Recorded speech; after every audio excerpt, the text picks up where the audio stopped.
Severe weather struck France today, hitting multiple regions at once.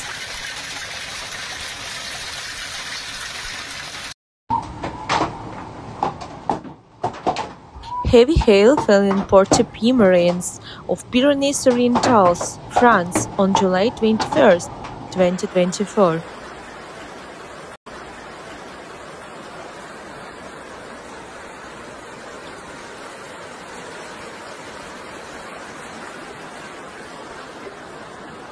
The storm brought large chunks of ice, causing damage to cars and buildings.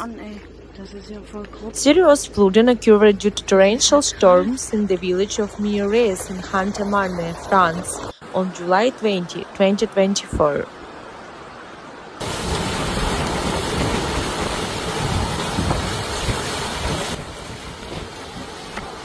Local residents are dealing with the aftermath of the storm, which flooded streets and homes.